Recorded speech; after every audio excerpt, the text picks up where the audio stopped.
আসসালামু আলাইকুম। আন্তর্জাতিক সর্বশেষ আপডেট সংবাদে আপনাকে স্বাগতম। শুরুতেই জানিয়ে দেব সংবাদ শিরোনাম।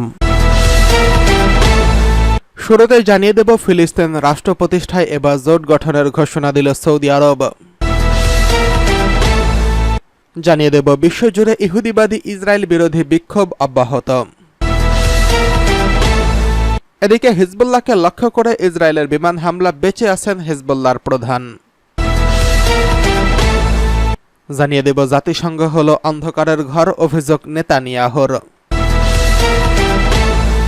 সর্বশেষ জানিয়ে দেব লেবাননে ইসরায়েলের হামলা অব্যাহত, শান্তি আলোচনার প্রস্তাব।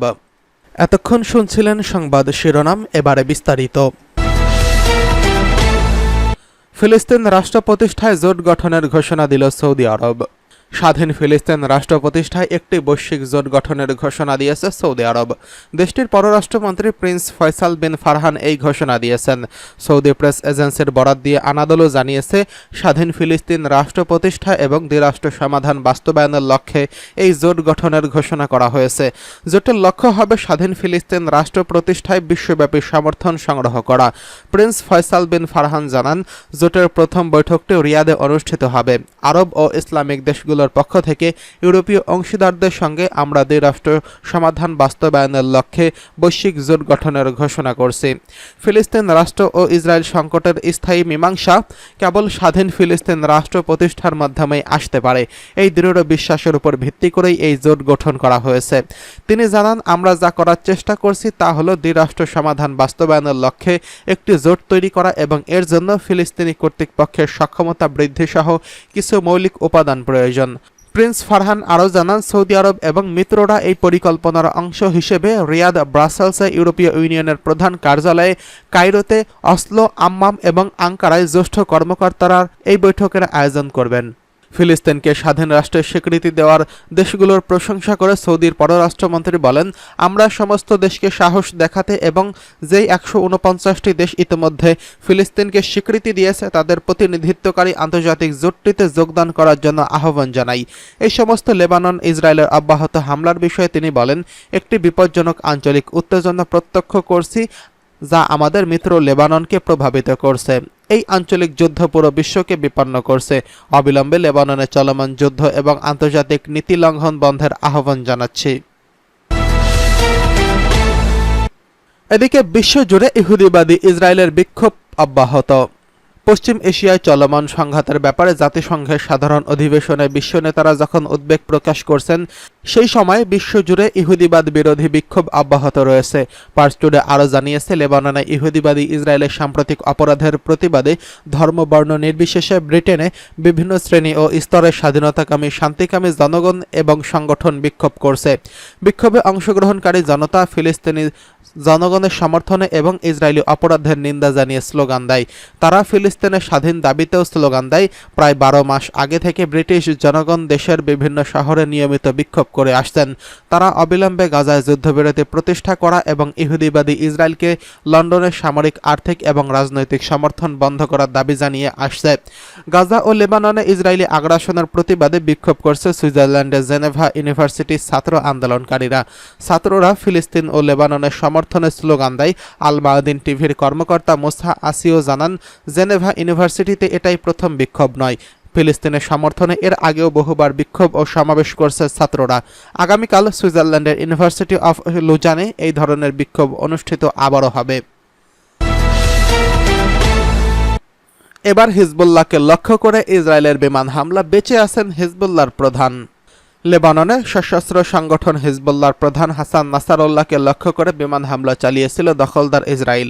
আশঙ্কা করা হচ্ছিল নাসারুল্লাহ এই হামলায় আহত অথবা নিহত হয়েছেন। তবে বার্তা সংস্থা রয়টার্স জানিয়েছে, হিজবুল্লাহর প্রধান বেঁচে আছেন এবং ভালো আছেন। নাসারুল্লাহর খুব কাছের লোকদের বরাতে এই তথ্য জানিয়েছে রয়টার্স।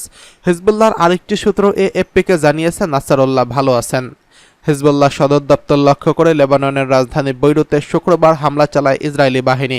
ইসরায়েলের প্রতিরক্ষা বাহিনী আইডিএফের মুখপাত্র রিয়ার অ্যাডমিরাল ড্যানিয়েল হাগারি জানিয়েছেন, বিমান বাহিনী হিজবুল্লাহর প্রধান সদর দপ্তর লক্ষ্যবস্তুতে পরিণত করছে। হাগারি দাবি করেন, বৈরুতের দাহিয়াতে বেসামরিক ভবনের নিচে সদর দপ্তরটি তৈরি করা হয়েছিল। বৈরুতে এই হামলা চালানোর আগে ইসরায়েলি প্রধানমন্ত্রী বেঞ্জামিন নেতানিয়াহু এবং জাতিসংঘের সাধারণ পরিষদের অধিবেশনে কথা বলেন। এই সময় তিনি জানান, লক্ষ্য অর্জন করার আগে হিজবুল্লাহর বিরুদ্ধে তাদের অভিযান বন্ধ হবে না। তার এই ভাষণের 1 ঘন্টার মধ্যে ভয়াবহ বিস্ফোরণে কেঁপে ওঠে লেবাননের রাজধানী। হিজবুল্লাহর প্রধান বেঁচে গেলেও শুক্রবারের এই হামলায় অনেক মানুষ আহত এবং নিহত হয়েছেন বলে আশঙ্কা করা হচ্ছে। যেখানে বিমান হামলা চালানো হয়েছে সেখানে বেশ কয়েকটি উঁচু ভবন একেবারে ধ্বংস হয়ে গেছে। সংবাদ মাধ্যম আল জাজিরা জানিয়েছেন, ভবনের ধ্বংসস্তূপের নিচ থেকে অন্তত 2 জনের মরদেহ উদ্ধার করা হয়েছে। সেখানে আরও অনেকেই আটকে আছেন বলে ধারণাও করা হচ্ছে। জাতিসংঘ হলো অন্ধকারের ঘর, বলছেন বেঞ্জামিন নেতানিয়াহু। জাতিসংঘকে অন্ধকারের ঘর বলে মন্তব্য করেছেন ইসরায়েলের প্রধানমন্ত্রী বেঞ্জামিন নেতানিয়াহু। যুক্তরাষ্ট্রের নিউ ইয়র্কে জাতিসংঘের সাধারণ অধিবেশনে বক্তব্য দেওয়ার সময় তিনি এই মন্তব্য করেছেন। নেতানিয়াহু বলেন, গত দশকে ইসরায়েলের বিরুদ্ধে জাতিসংঘের সাধারণ পরিষদের বিশ্বের অন্যান্য দেশের তুলনায় বেশি প্রস্তাব পাশ হয়েছে। জাতিসংঘ হলো অন্ধকারের ঘর।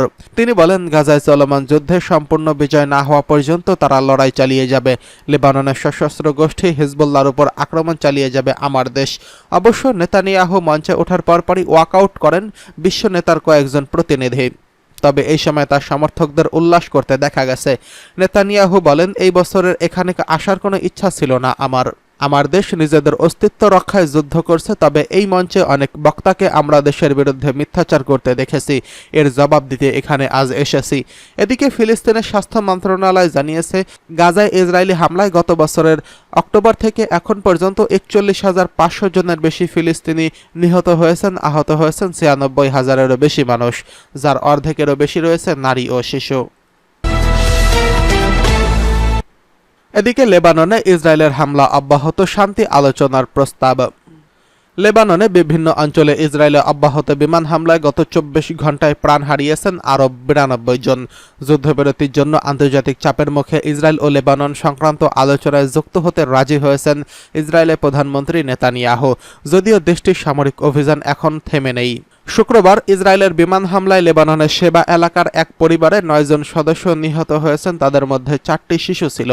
এই হামলা নিয়ে গত সোমবার থেকে শুরু হওয়া সহিংসতায় লেবাননের 700 জনেরও বেশি মানুষ নিহত হয়েছেন।